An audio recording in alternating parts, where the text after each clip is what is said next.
Luffy's crazy sun god destiny revealed, the shocking end of Kuma's backstory, and the hype return to Egghead, and more happen in this insane chapter, so make sure to stay tuned for that. Chill the Pirate King within and smash that like button if you enjoy seeing One Piece reviews like this one and want to keep them coming. Make this the video you join the Nakama by subscribing so you don't miss future reviews and updates. You're also helping us get closer to our insane goal of 2 million subscribers here on YouTube. And now, without further ado, let's jump into it, spoilers and all. So we left off last chapter with the absolutely insane moment where Kid Bonnie took out a skilled Cypherpole agent using the move Distorted Future, which changed everything and revealed she had one of the most broken devil fruits in the series, if not the most broken. Let me know your thoughts on the most broken fruit in the series, but think about how crazy this one is. Using Distorted Future, she could create a Nika-like future for herself, and by doing so, she can manifest the power of the mythical zone Nika fruit. She uses an attack similar to Luffy's Gear 3, and the giant pumped up arm knocks Alpha out, and after she kept those letters from Kuma and made Bonnie doubt Kuma's love, that punch could not have been more satisfying. So despite the fact that she's young, Bonnie is already established as a very strong character with even stronger potential. So accordingly, this chapter starts with Bonnie's journey after escaping from Alpha. The now Bonnie pirates were traveling to an island searching for Kuma, and he was there, but sadly when the Bonnie pirates arrive, Kuma has already warped away. Kuma is aware that Bonnie is looking for him, but he decides that he can't meet her. After all, that would be putting her life in danger. We're then told a detail I love. It said that because the Bonnie pirates always left tons of injured kids and elderly after their attacks, they were believed to be really evil pirates. Of course, though, we know that this was Bonnie's age fruit at work, and the so-called kids and elders were actually Marines transformed by Bonnie's powers. So from the sound of this, it seems like Bonnie's powers can last for quite a long time, so that does also support the idea that Oda may make her use her abilities on Luffy if he needs a power boost at some point in the future, turning him into Prime Luffy. We already saw a similar thing with Momo, so seeing a Prime Luffy in Gear 5 is looking more and more possible. Then when you consider what kind of Distorted Future upgrades she could add, things just get beyond crazy. Again, definitely a strong contender for most broken devil fruit for a single fighter, but even more so if you had it on a crew. Hashtag Bonnie for Straw Hat. We then cut to Luffy. As we know, Kuma has also been keeping an eye on Luffy and his progress, knowing he's Dragon's son. Before we saw a 16-year-old Luffy practicing Gum Gum Battle Axe, the move he used to eventually beat Arlong, which was such an awesome moment to get. And now we see when Luffy got his first bounty. I gotta say, this really reminds me of some time travel in fiction that I've seen, in a good way. Even like the Christmas Carol, for example, where someone just travels back in time and sees all this stuff from their past. Of course, this isn't actually time travel for Kuma, but it feels the same because we saw all of these moments before, and now through Kuma, we are revisiting them from this new vantage point, and I love it. It not only reminds me of these epic moments again,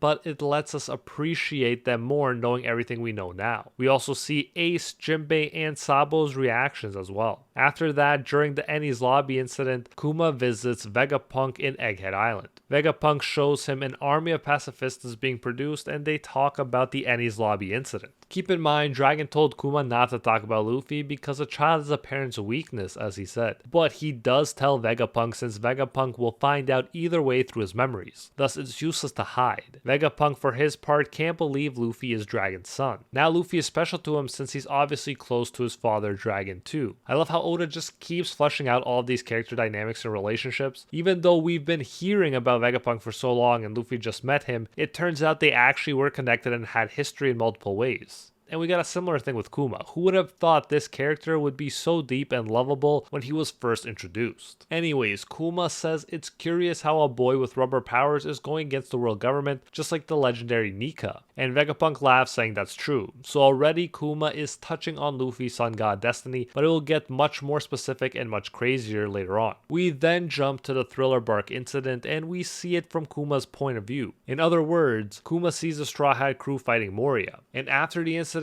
Kuma receives a Den Den Mushi call with the order to prepare for war against Whitebeard. We then cut to Sabaody, where both Bonnie and Luffy are, so Kuma's interests intersect here. It makes sense he'd be here. We see Bonnie's intro scene again, and now we discover that Kuma was actually hiding outside the restaurant, looking at Bonnie through a window and smiling. Kuma says she has grown into a strong pirate, and although he doesn't want to meet her and risk her safety even more, it's nice that he appeared to be watching over her as long as he could. Kuma then hears about the incident with the celestial dragon. He warps to the human auction roof immediately and looks inside. Kuma is shocked when he discovers that Luffy punched a celestial dragon to protect a fishman, who are even viewed as being below humans in the world government status hierarchy. Part of me just wants to rewatch One Piece so I can be like, oh yeah, so Kuma was there watching at this moment for every one of these moments. Also, if I watch it with a One Piece version, meaning someone who's never watched One Piece before, I can just think to myself, haha, you have no idea Kuma's watching this or even who he is. But yeah, we totally do have a One Piece version podcast, so check that out, link in the description. Anyways, I love what Kuma says here. He says about Luffy punching the world noble, this is a rebellious act that no one has been able to do for centuries. For Kuma, it seems with every new time he sees Luffy, he's given more evidence that this guy is like Nika, the warrior of liberation. And once again, it emphasizes how big of a deal that punch actually was, how it shocked the world of One Piece. Also, I must say, don't you think it's time for the man who committed this rebellious act, as Kuma calls it, to join forces with the Revolutionary Army, the most rebellious of organizations? Come on, Oda, stop teasing it and just have Dragon show up at Egghead already. Dragon should want to help Bonnie for Kuma's sake as well, not just Luffy. Then we see the Saboti incident, aka Kizaru Sentomaru and the Pacifistas versus the Straw Hats, but this time from Kuma's point of view. We get to the point where Luffy is shattered. He says, I couldn't save them. Not a single one of my Nakama. Kuma thinks to himself that that's not true at all. They all just aren't ready yet for the new world. He says, do not come until you are ready, because you are a man who might one day save the world,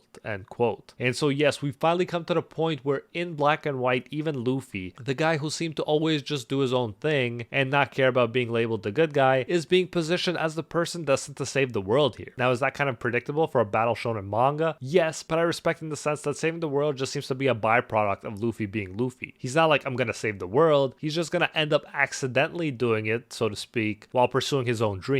Now to Egghead Island in the flashback, and Saturn orders Vegapunk to put an additional self-destruct switch on Kuma just in case. Vegapunk tries in vain to negotiate for other methods that will allow Kuma to retain his consciousness, but Saturn insists on his mind being wiped. And he says something very important here. He says, I'm also a scientist. It's useless to try to lie to me, Vegapunk, end quote. Now yes, we did know that he was titled the warrior god of science and defense, but still, knowing he's an actual bona fide scientist as well makes a lot of sense, and also explains why he's playing such a big role here during Vegapunk's arc. On the last day of his normal free will life, just before the Paramount War, Kuma and Vegapunk say goodbye to each other. Vegapunk programmed Kuma to fight the Whitebeard pirates in the war, but also Kuma asked Vegapunk to program him to protect the Thousand Sunny too. Kuma says he would love to see Straw Hat's growth, but since he can't do it, at least he wants to protect their home. Vegapunk finally asks Kuma, why do you have so much faith in Luffy? And Kuma says, I know Nika is just a legend, but I promised Bonnie that one day a warrior of liberation will come to free her. Luffy's actions moved me. I think he's a man who might end up changing the seas one day. Wow, this is amazing. So Kuma pretty much situates Luffy as Nika here, which works perfectly since he ate that fruit, but also it sets up the present events perfectly, as literally Nika is about to free Bonnie and, of course, as Kuma says, eventually change the seas. Out of all people, Kuma chose to bet on Luffy, and he definitely made the right bet. Kuma then gives his memory to Vegapunk as promised. His memories, though, are like a copy of the original one, so Kuma doesn't forget anything by pulling it out with his powers. Also, the memory will disappear when someone touches it, so Vegapunk develops a system to observe and study it without touching the memory sphere itself. And I gotta say, if Kuma's memories could be duplicated like this, then what's to say that Vegapunk didn't find a way to store them before Bonnie touched them? Or what if Kuma could extract a copy of something else too, like his soul or something? There are a lot of possibilities, so I wouldn't count Kuma out just yet. Like I said, my dude deserves a happy ending after everything he's been through. At the very least, let him be inside the ancient robot, aka the Iron Giant. Anyways, as Kuma pulls out his memories in the flashback, we see Kuma's entire life flashing before him and all the faces of the people he loved, including his dad, his mom, Ivankov, Ginny,